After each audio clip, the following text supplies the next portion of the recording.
अस्सलाम वालेकुम। आज हम लोग 9th की न्यू केमिस्ट्री बुक का चैप्टर 2 का लेक्चर नंबर 5 देख रहे हैं, जिसमें हमारे पास जो टॉपिक ऑफ डिस्कशन है वो हमारे पास है बोहर्स एटॉमिक मॉडल। आज हम लोगों ने इससे पहले हम लोगों ने कॉन्सेप्ट डिस्कवरी ऑफ इलेक्ट्रॉन को पढ़ा, प्रोटॉन को पढ़ा, न्यूट्रॉन को पढ़ा। फिर हम लोगों ने ये भी देखा कि फिर उसके बाद हम लोगों ने डिस्कवरी ऑफ न्यूक्लियस को डिस्कस किया, जिससे हमें पता चला कि प्रोटॉन और न्यूट्रॉन जो है वो न्यूक्लियस के अंदर पाए जाते हैं। अब तक हम लोगों ने सिर्फ इलेक्ट्रॉन की पोजीशन के बारे में नहीं पढ़ा, लेकिन इस टॉपिक में हम लोग इलेक्ट्रॉन की पोजीशन को भी कवर करेंगे, कहाँ कहाँ पे इलेक्ट्रॉन्स पाए जाते हैं, किस तरह से। तो आज हम लोगों ने ये टॉपिक स्टार्ट करने इसमें वो सबसे पहले कहते हैं कि in 1913 Niels Bohr proposed a model for hydrogen atom. Niels Bohr ने जो है हाइड्रोजन एटम का जो है वो मॉडल जो है वो पेश किया था, which is called Bohr atomic model, जिसको बोहर एटॉमिक मॉडल कहा गया था। नेक्स्ट वो बात करते हैं कि according to this model the electron can revolve around the nucleus of the atom in specific path called orbit और शेल्स। अब यहाँ पे वो इलेक्ट्रॉन की बात कर रहे हैं। ठीक है, अब तक हम लोगों ने प्रोटॉन और न्यूट्रॉन की पोजीशन के बारे में तो जाना है, लेकिन हमें इलेक्ट्रॉन की पोजीशन का नहीं पता कि इलेक्ट्रॉन जो है एटम में कहाँ पर पाए जाते हैं। तो यहाँ पे वो बात करता है, वो बताता है कि इलेक्ट्रॉन जो है वो न्यूक्लियस के गिर्द रिवॉल्व करते हैं स्पेसिफिक पाथ में, और उन पाथ को हम लोग ऑर्बिट या शेल कहते हैं। तो अब हम लोग इसको देख लेते हैं कि हमारे पास जो है एक एटम है, ये उसका जो है हमारे पास न्यूक्लियस है, न्यूक्लियस के अंदर हमारे पास न्यूट्रॉन और प्रोटॉन दोनों प्रेजेंट है। उसके गिर्द वो कहते हैं कि स्पेसिफिक पाथ्स होते हैं। ठीक है, ये हमारे पास पाथ हो गए, उसके स्पेसिफिक पाथ। इन पाथ में जो है इलेक्ट्रॉन्स जो हैं वो रिवॉल्व करते हैं, और इन्हीं पाथ को जो है हम लोग क्या कहते हैं, ये हमारे पास ऑर्बिट या हम इसको शेल कहते हैं। ठीक है, ये हमारे पास जो है ऑर्बिट या शेल की डिफाइन भी हो गई। नेक्स्ट वो बात करते हैं कि when the electron is revolving in one of these orbit. अब वो कहते हैं जब इलेक्ट्रॉन जो है इन ऑर्बिट में रिवॉल्व कर रहे होते हैं, इट्स एनर्जी इज फिक्स। तो उस इलेक्ट्रॉन की जो एनर्जी होती है वो फिक्स होती है। फॉर एग्जांपल, जो इलेक्ट्रॉन इस शेल में रिवॉल्व करेगा उसकी एनर्जी जो है वो फिक्स होगी, जो इस शेल में रिवॉल्व करेगा उसकी एनर्जी फिक्स होगी। नेक्स्ट वो बात करते हैं also when the electron is present in the orbit which is closest to the nucleus, its energy is minimum and is called the ground state of atom. Next वो बात करते हैं कि वो हमारे पास शेल या वो ऑर्बिट जो न्यूक्लियस के करीब तरीन होता है, ठीक है, उसकी एनर्जी क्या होती है, मिनिमम होती है, और उसको उस ऑर्बिट को हम क्या कहते हैं, उसको हम ग्राउंड स्टेट ऑफ एटम कहते हैं। इसको हम इसका दूसरा नाम क्या है, ये हमारे पास ग्राउंड स्टेट ऑफ एटम है, ग्राउंड स्टेट ऑफ एटम। अच्छा जी, नेक्स्ट वो बात करते हैं कि the orbit that are further away from the nucleus possesses successively greater energy. अब वो कहते हैं कि आहिस्ता आहिस्ता जैसे जैसे हम ऊपर की तरफ, मतलब जो ऑर्बिट्स हैं जो उससे दूर होते चले जाते हैं न्यूक्लियस से, उनकी एनर्जी जो है वो बतदरीज जो है वो बढ़ती चली जाती है। नेक्स्ट वो बात करते हैं कि the electron is not allowed to occupy a space in between the orbits. उसके बाद वो कहते हैं कि इन इलेक्ट्रॉन्स को ये इजाज़त नहीं होती कि इन दो ऑर्बिट्स के दरमियान कोई स्पेस जो है, जैसे ये हमारे पास स्पेस है, इसको ऑक्यूपाई कर सकते हैं, नहीं, इनको इस चीज़ की परमिशन नहीं होती। ये अपने ऑर्बिट्स में ही फिक्स्ड होते हैं विद फिक्स्ड एनर्जी, और ये अपने ऑर्बिट्स में ही रिवॉल्व करते रहते हैं। तो ये हम लोगों ने पोजीशन ऑफ इलेक्ट्रॉन भी देख ली। तो हमें अब पता चल गया कि इनके जो है स्पेसिफिक जो है वो पाथ होते हैं, उन पाथ में ये रिवॉल्व करते हैं, और उन पाथ को हम ऑर्बिट या शेल कहते हैं। और उसकी एनर्जी के बारे में भी इन्होंने बताया कि जो वो पाथ, वो ऑर्बिट जो सबसे ज़्यादा न्यूक्लियस के करीब होता है, उसकी एनर्जी सबसे कम होती है, और उसका सेकंड नाम हमारे पास क्या होता है, ग्राउंड स्टेट ऑफ एटम भी हम उसको कहते हैं।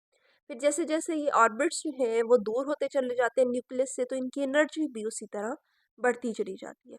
और उसके अलावा वो कहते हैं कि इलेक्ट्रॉन्स जो हैं इन ऑर्बिट्स के दरमियान कहीं पे नहीं कहीं पे भी अपनी पोजीशन अपनी मर्जी से नहीं जा सकते, ये सिर्फ इन्हीं पाथ्स में फिक्स्ड होते हैं।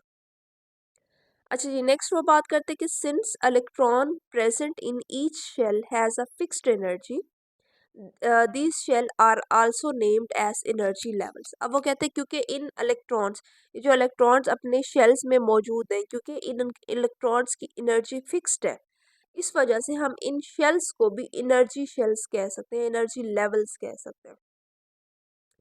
The shell which is nearest to the nucleus is called the first shell or K shell. अब वो कहते हैं कि हमारे पास फॉर एग्जांपल, अब हमारे पास एक जो है न्यूक्लियस है, ठीक है, इसके इर्द गिर्द जो फर्स्ट शेल है, ठीक है, वो कहते हैं इस शेल को हम लोग जो है के शेल कहते हैं. हमारे पास जो फर्स्ट शेल है वो हमारे पास क्या है, उसको हम के शेल कहते हैं. ठीक है, ये हमारे पास क्या हो गया, के शेल हो गया. अच्छा, and the electron present in it has fixed value of energy. और वो कहते हैं जो इलेक्ट्रॉन इसके अंदर मौजूद होगा उसकी वैल्यू ऑफ एनर्जी जो है वो फिक्स्ड होगी. नेक्स्ट वो बात करते हैं कि similarly the second shell will also be at a definite distance from the nucleus, which will of course be greater than the first shell, and electron present in it also possesses greater value of energy. अब वो कहते हैं कि जो दूसरा shell होगा, ठीक है, वो क्या होगा, न्यूक्लियस से एक डेफिनेट डिस्टेंस पे मौजूद होगा. ठीक है, फॉर एग्जांपल दूसरा शेल हमारे पास ये मौजूद है, ये डेफिनेट एक तो डिस्टेंस पे मौजूद है, और उसके बाद वो कहते हैं कि इसकी जो एनर्जी है वो इससे ज़्यादा होगी. ठीक है, इस वाले शेल से इस वाले शेल की एनर्जी जो है वो ज़्यादा होगी, which will of course greater than the first shell. अब वो कहते हैं कि एक तो उससे बड़ा होगा, and electron present in it, और जो इलेक्ट्रॉन इसके अंदर मौजूद होंगे उनकी एनर्जी ज़्यादा होगी. सिमिलरली इलेक्ट्रॉन में also present in it the third और हायर शेल. अब वो कहते हैं इसी तरह से होगा कि अगर यहाँ पे तीसरा शेल आ जाए, ये हमारे पास तीसरा शेल है, तो जो इसमें इलेक्ट्रॉन मौजूद होंगे उनकी एनर्जी इन दोनों से ज़्यादा होगी. ठीक है, तो इस तरह से जैसे जैसे शेल्स बढ़ते जाएंगे वो न्यूक्लियस से दूर होते चले जाएंगे, उनमें मौजूद उनके इलेक्ट्रॉन्स की एनर्जी नीचे वाले शेल्स में मौजूद इलेक्ट्रॉन की एनर्जी से ज़्यादा होगी. अब अगर हम शेल्स की बात करें तो फर्स्ट शेल को हमने के का नाम दिया था. जो हमारे पास सेकंड शेल है उसको हम लोग कहते हैं, हमारे पास जो सेकंड शेल होता है उसका नेम है एल, थर्ड वाले का नेम है एम. ये हमारे पास थर्ड शेल है, इसका नेम होता है हमारे पास M.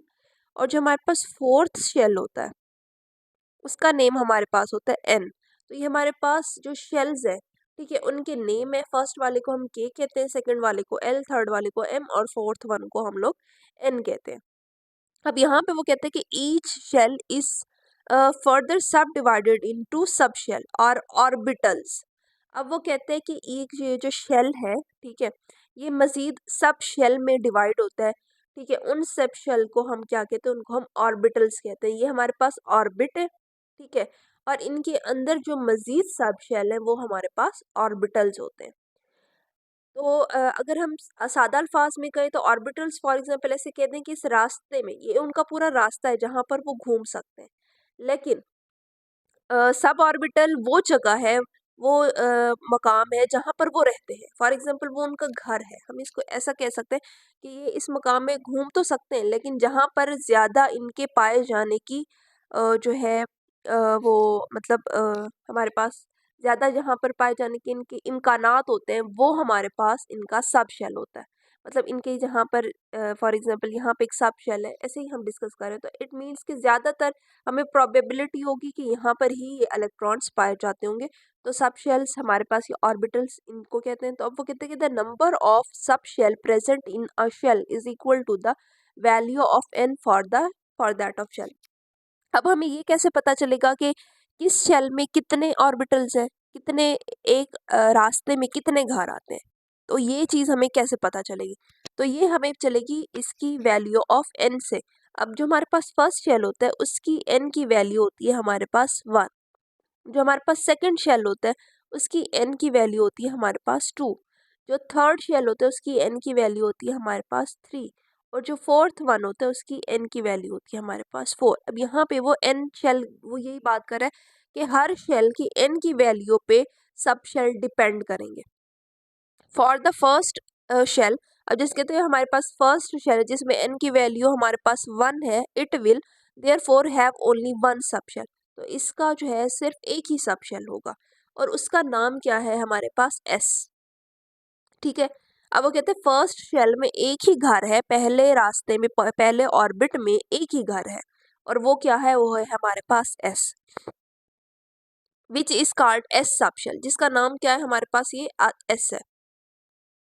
For n is equal to two, second जो हमारे पास शेल है जिसमें एन जो है हमारे पास टू है, there will be two sub shell, तो इसमें दो सब शेल होंगे, एक हमारे पास एस होगा और एक हमारे पास पी होगा।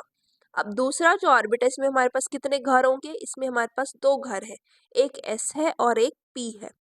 The second shell will therefore have two subset of sub shell. Next वो थर्ड की बात करते हैं, द थर्ड शेल जिसमें एन की वैल्यू 3 है वहां पर तीन सब शेल होंगे, एक हमारे पास एस, एक हमारे पास पी और एक हमारे पास डी, तो ये तीन सब शेल जो है हमारे पास थर्ड जो है ऑर्बिट में मौजूद होंगे।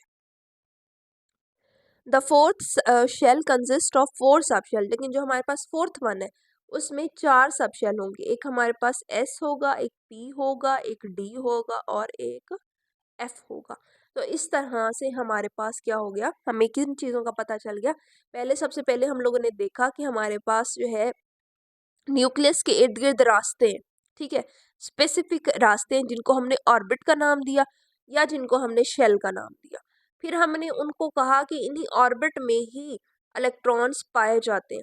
फिर हम लोगों ने कहा कि इन ऑर्बिट में भी सब शेल होते हैं या इन शेल में सब शेल होते हैं, और इन ऑर्बिट में जो सब शेल होते हैं उनको हम ऑर्बिटल्स कहते हैं। ठीक है, उन ऑर्बिटल्स या ये वो जो मकाम आते हैं जहाँ पर इलेक्ट्रॉन के पाए जाने के सबसे ज़्यादा इम्कानात होते हैं। अब हम लोगों ने देखा, फिर हम लोगों ने ये सोचा कि अच्छा अब हमें कैसे पता चलेगा किस शेल में कितने ऑर्बिटल्स सब ऑर्बिटल्स होंगे। ठीक है, सब शेल्स होंगे, कितने ऑर्बिटल्स होंगे, मतलब एक शेल में कितने घर होंगे, कहाँ पे ज़्यादा इम्कानात होंगे। तो ये डिपेंड करता है हमारे शेल्स पे कि जो पहला शेल होगा उसमें एक घर होगा, दूसरे में दो होंगे, तीसरे में तीन होंगे और चौथे में चार होंगे। फिर उन घरों को हम लोगों ने नाम दिया। पहले में जो एक घर है उसको हमने एस का नाम दिया, जो दूसरा है दूसरे में दो है उसको हमने एस और पी का नाम दिया, तीसरे में तीन थे हमने उसको एस पी और डी का नाम दिया, चौथे में चार घर थे तो हमने उसको एस पी डी और एफ कहा। तो ये हमारे पास शेल, पहले पहले हमारे पास शेल, फिर देन सब शेल, और उन सब शेल के नाम भी हम लोगों के पास आ गए कि ये हमारे पास इस तरह से इलेक्ट्रॉन्स यहाँ पर जो है पाए जाते हैं। तो ये हमारे पास हो गया। नेक्स्ट वो बात करते हैं, यहाँ पे हमारे पास इंटरेस्टिंग इंफॉर्मेशन है। वो कहते हैं कि the size of an atom is so small that it is not possible to see it with a naked eye. वो कहते हैं जो एटम होता है उसका साइज जो है वो इतना छोटा होता है कि हम उसको आम आंख से नहीं देख सकते। हाउएवर जबकि ट्रांजिशन इलेक्ट्रॉन माइक्रोस्कोप, जबकि एक ट्रांजिशन इलेक्ट्रॉन माइक्रोस्कोप जो है can be use to see atom, वो इस्तेमाल होती है एटम्स को देखने के लिए। नेक्स्ट वो कहते हैं कि according to the modern approach electron are like charge cloud. अब वो कहते हैं कि according to the modern approach के मुताबिक इलेक्ट्रॉन जो है हमारे पास वो चार्ज क्लाउड्स है। ठीक है, whose location around the nucleus can not be predicted, जिसकी जो लोकेशन है वो हम लोग न्यूक्लियस के इर्द गिर्द कहाँ पे वो मौजूद है ये हम इसका अंदाज़ा नहीं लगा सकते विद 100% सर्टेनिटी। 100% यकीन के साथ हम इसका अंदाज़ा नहीं लगा सकते। हम नहीं कह सकते कि ये न्यूक्लियस है तो इसके इर्द गिर्द इलेक्ट्रॉन यहाँ पर मौजूद होंगे। हम लोग इस बात का अंदाज़ा 100% नहीं लगा सकते। All we can say is that there is a certain probability of finding the electron at a certain probable distance from the nucleus। हाँ, वो कहते हैं हम ये कह सकते हैं कि एक न्यूक्लियस से इतने फासले पर शायद ही ये इलेक्ट्रॉन पाया जाता होगा। तो इस वो कहते हैं कि इस चीज़ को हम लोग जो है वो पूरे यकीन के साथ नहीं कह सकते। यहाँ पे अब हम लोग देखते हैं हमारे पास न्यूक्लियस है। ठीक है, इसका जो फर्स्ट शेल है इसमें एन की वैल्यू 1 है और ई जो है हमारे पास E1 है, और इस शेल का नाम क्या है हमारे पास, ये के शेल है। हमारे पास ये सेकंड शेल है जिसको हम लोगों ने एल, जो इसका नेम जो है एल है, इसमें एन की वैल्यू 2 है, ई जो है वो E2 है। नेक्स्ट थर्ड शेल जो है ये एम है, इसमें एन की वैल्यू 3 है और ई जो है वो E3 है। फोर्थ शेल जो है इसका नाम हमारे पास एन है, एन की वैल्यू हमारे पास इसमें 4 है और ई भी हमारे पास E4 है। यहाँ पर उन्होंने एनर्जी दी हुई है, वो कहते हैं कि E1 की एनर्जी जो है वो सबसे कम है, उससे ज़्यादा है E2 की, E2 से ज़्यादा E3 की, और E3 से ज़्यादा है E4 की एनर्जी। इट मीन्स कि फोर्थ शेल में मौजूद इलेक्ट्रॉन्स जो है उनकी एनर्जी जो है वो सबसे ज़्यादा होगी। यहाँ पे एक वो इंटरेस्टिंग इन्फॉर्मेशन देता है, वो कहते हैं कि the largest atom caesium is approximately 9 times bigger than the smallest atom helium. वो कहते हैं सीजियम जो कि सबसे बड़ा एटम है वो तकरीबन 9 गुना बड़ा है सबसे छोटे एटम हीलियम से। नेक्स्ट हम लोग देखते हैं हमारे पास है, नेक्स्ट वो बात करते हैं कि in order to find out the number of electron which can be accommodate in these extra nuclear shells. अब वो कहते हैं अब हम लोगों ने ये तो देख लिया कि अच्छा रास्ते हैं, रास्ते में घर हैं जिनमें हमारे पास हमें लगता है कि इलेक्ट्रॉन यहाँ पे ज्यादातर पाए जाते हैं। अब हम लोगों ने देखना है कि एक घर में कितने इलेक्ट्रॉन पाए जाते हैं, ठीक है, कि किस घर में कितने ज्यादा इलेक्ट्रॉन्स पाए जाते हैं। तो अब इन चीजों को हम लोगों ने देखना है, नंबर ऑफ इलेक्ट्रॉन को हम लोगों ने देखना है। The scientist have devised a formula. अब वो कहते हैं साइंटिस्ट ने एक फार्मूला जो है वो निकाला है जिसको हम कॉल्ड 2n स्क्वायर। ये हमारे पास 2n स्क्वायर फार्मूला है where n can have values. अब n की वैल्यूज हमारे पास हैं, पढ़ के पहले शेल में जो होगा n की वैल्यू उसकी 1 है, दूसरे शेल में n की वैल्यू 2 है, तीसरे में 3 है, चौथे में 4 है, and so on they represent the number of shells. Shell also have been named as KLMN and so on. अब हम लोगों ने ये देख लिया कि अच्छा n की जो है मतलब शेल की हम लोगों ने वैल्यूज भी देख ली, उनके नेम्स भी देख लिए। तो अब उससे हम लोग क्या करेंगे, इस फॉर्मूले के थ्रू जो है नंबर ऑफ इलेक्ट्रॉन्स जो है हम लोग निकालेंगे। When the value of n is 1। अब यहाँ पे वो कहते हैं कि जब हमारे पास n की वैल्यू जो है वो 1 होगी, इट मीन्स द फर्स्ट और के शेल, तो उसका मतलब है हमारे पास फर्स्ट शेल है या के शेल है, and the minimum number of electron. और वो कहते हैं कम से कम इलेक्ट्रॉन उसमें विच कैन बी प्रेजेंट, उसमें जो प्रेजेंट होंगे वो इसमें कितने होंगे हमारे पास ये है। अब अगर हम हमारे पास जो फार्मूला है वो है हमारे पास 2n × अब हम लोगों ने क्या देखा था कि हमारे पास k में जो है उसमें n की वैल्यू हमारे पास 1 थी, तो अब यहाँ पे 1 हम पुट करेंगे, 2 × 1 का स्क्वायर। 1 का स्क्वायर अगर हम लें तो हमारे पास 1 ही आएगा, और मल्टीप्लाई बाय 2, तो हमारे पास क्या हो जाएगा, 2 × 1 = 2। इट मीन्स कि के शेल में हमारे पास कितने इलेक्ट्रॉन्स आ सकते हैं, मिनिमम नंबर ऑफ 2 इलेक्ट्रॉन, या फिर हम ये कह मैक्सिमम नंबर ऑफ 2 इलेक्ट्रॉन इसके अंदर आ सकते हैं। नेक्स्ट हम लोग देखते हैं हमारे पास एल शेल है, के बाद एल, इसमें हमारे पास एन की जो वैल्यू है वो है हमारे पास 2। अब हमारे पास जो फॉर्मूला है वो है 2 × 2 का स्क्वायर, 2 × n स्क्वायर, तो n की जगह पे हम लोगों ने 2 पुट कर दिया। तो अगर हम 2 का स्क्वायर निकालें तो हमारे पास 4 होती है वैल्यू, 2 × 4, ठीक है। अब 4 को जब हम 2 से मल्टीप्लाई करेंगे तो हमारे पास 8 आएगा। इट मीन्स के एल जो हमारे पास शेल है उसमें हमारे पास 8 इलेक्ट्रॉन्स जो है वो आ सकते हैं। नेक्स्ट हम लोग देखते हैं एम, हम लोग के एल हो गया, अब उसके बाद एम देखते हैं। एम में हमारे पास जो एन की वैल्यू होती है वो है हमारे पास 3, तो 2 × हम लोग 3 का स्क्वायर कर देंगे, 3 का स्क्वायर हमारे पास 9 आ जाएगा, मल्टीप्लाई बाय हम 2 करेंगे, जब 2 9 2 = 18। इट मीन्स के एम में हमारे पास कितने इलेक्ट्रॉन्स आ सकते हैं, 18 इलेक्ट्रॉन्स जो है वो आ सकते हैं। अब हम लोग देखते हैं एम हमारे पास हो गया, अब हम लोग एन देखते हैं। एन में जो हमारे पास एन की वैल्यू है वो है हमारे पास 4, तो इसमें हम लोग देखेंगे 2 × 4 का स्क्वायर, जो कि हमारे पास हो जाएगा 4 × 4 × 16। 16 को जब हम लोग जो है 2 से मल्टीप्लाई करेंगे तो हमारे पास आएगा 32। इट मीन्स कि 32 इलेक्ट्रॉन्स जो है हमारे पास वो एन में आ सकते हैं। तो ये हमारे पास इलेक्ट्रॉन्स, नंबर ऑफ इलेक्ट्रॉन्स हो गए कि एक शेल में कितने नंबर ऑफ इलेक्ट्रॉन्स जो है वो हमारे पास फिल हो सकते हैं। यहाँ पे वो कहते हैं कि हमारे पास जो है यहाँ पे हमारे पास हो गया when the value of n is 1, it means first or k shell, and the maximum number of electron which can be present in this shell is 2 multiplied by 1 का square, तो it is equal to 2। k shell can however have less than 2 electron or it may not have any electron। अब वो कहते हैं के में या तो 2 इलेक्ट्रॉन होंगे या 2 से कम होंगे, या ये हो सकता है कि उसके अंदर बिल्कुल कोई इलेक्ट्रॉन मौजूद ही ना हो। Similarly when n is equal to 2, उसी के वो तो कहते हैं जब हमारे पास n जो है वो 2 होगा, इट मीन्स सेकंड और एल शेल, तो इसका मतलब होगा हमारे पास एल शेल है, and the maximum number of electron it can accommodate और मैक्सिमम नंबर ऑफ इलेक्ट्रॉन जो उसके अंदर मौजूद हो सकते हैं वो हमारे पास 8 होंगे। नेक्स्ट हम लोग n is equal to 3 for और m शेल हमारे पास तीसरा शेल है, it can accommodate 18 electrons at the most, मतलब ज़्यादा से ज़्यादा उसके अंदर 18 इलेक्ट्रॉन हो सकते हैं। This process will go on until electron present in an atom are finished. अब वो कहते हैं ये प्रोसेस तब तक जारी रहेगा जब तक हमारे तमाम इलेक्ट्रॉन्स जो एटम के अंदर मौजूद हैं वो ख़त्म नहीं हो जाते। नेक्स्ट वो बात करते हैं कि the maximum number of electron which can accommodate in sub shell S P D and F are. अब वो कहते हैं कि मैक्सिमम, अच्छा अब हम लोगों ने क्या देखा था, हम लोगों ने पहले एक बात देखी है कि के में हमारे पास जस्ट एस है, ठीक है। एल में हमारे पास कितने हैं, हमारे पास एस और पी है। नेक्स्ट हमारे पास के एल, उसके बाद हमारे पास एम आ गया। एम में हमारे पास होते हैं एस पी और डी। अच्छा उसके बाद एन है, एन में हमारे पास होते हैं एस पी डी और एफ, ये हमारे पास हो गया।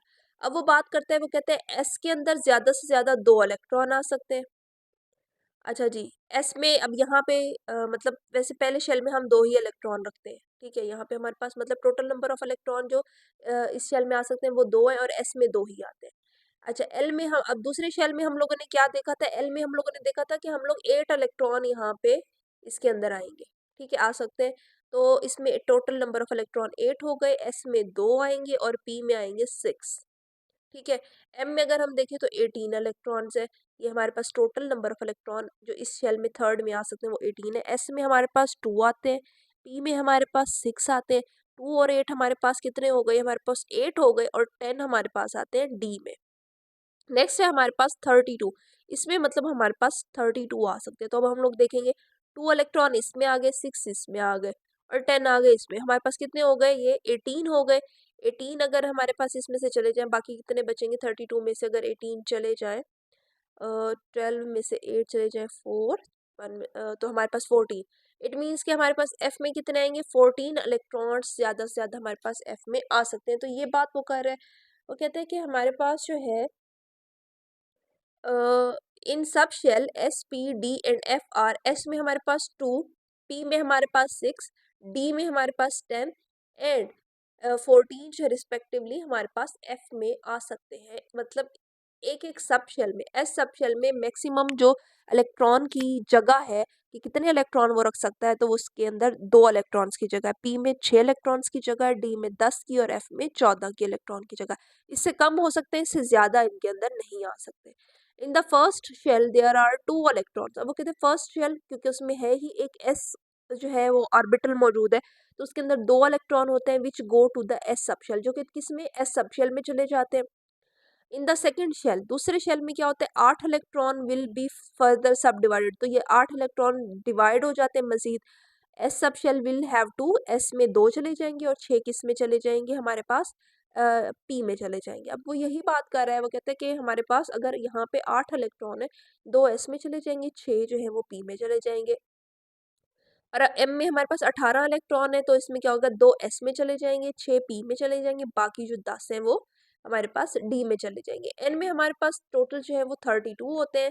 32 में से हमारे पास एस में 2 जाएंगे, पी में 6 जाएंगे, 10 में डी में 10 जाएंगे और एफ में हमारे पास 14 चले जाएंगे। तो इस तरह से हमारे इलेक्ट्रॉन्स जो है वो डिवाइड हो जाते हैं। तो ये हमारे पास कंप्लीट जो है एटम की स्ट्रक्चर आ गई, एटॉमिक स्ट्रक्चर आ गया कि एटम के अंदर क्या क्या मौजूद है। एटम के अंदर हमारे पास न्यूक्लियस के अंदर प्रोटॉन और न्यूट्रॉन मौजूद है। अच्छा जी, उसके बाद इलेक्ट्रॉन्स कहाँ मौजूद होते हैं, इलेक्ट्रॉन्स होते हैं उनके ऑर्बिट्स में मौजूद। हर ऑर्बिट की अपनी फिक्स्ड एनर्जी है, जो ऑर्बिट न्यूक्लियस के सबसे ज़्यादा करीब होते हैं उसकी एनर्जी सबसे कम होती है, जैसे जैसे ये दूर चले जाते हैं वैसे उनके इलेक्ट्रॉन में मौजूद एनर्जी भी ज़्यादा होती चली जाती है। फिर हम लोगों ने इन शेल्स के नाम रखे, फर्स्ट शेल का हमने नाम रखा के, देन हमने एल एम और एन। फिर हमने कहा कि इन शेल के अंदर भी मजीद सब शेल होते हैं या फिर हम उन्हें ऑर्बिटल्स कहते हैं। फिर उन ऑर्बिटल्स के भी हम लोगों ने नाम रख दिए एस पी डी एफ। फिर हमने देखा कि एस के अंदर ज़्यादा से ज़्यादा 2 इलेक्ट्रॉन आ सकते हैं, पी के अंदर 6 आ सकते हैं, डी के अंदर 10 और एफ के अंदर 14 इलेक्ट्रॉन आ सकते हैं। और इलेक्ट्रॉन इसी तरह से इनके अंदर जो है वो फिल होते हैं यहाँ तक कि वो ख़त्म हो जाए। तो हमारा टॉपिक जो है इस तरह से कंप्लीट हो गया। इंशाल्लाह नेक्स्ट जो है हम लोग एटॉमिक नंबर और एटॉमिक मास को डिस्कस करेंगे।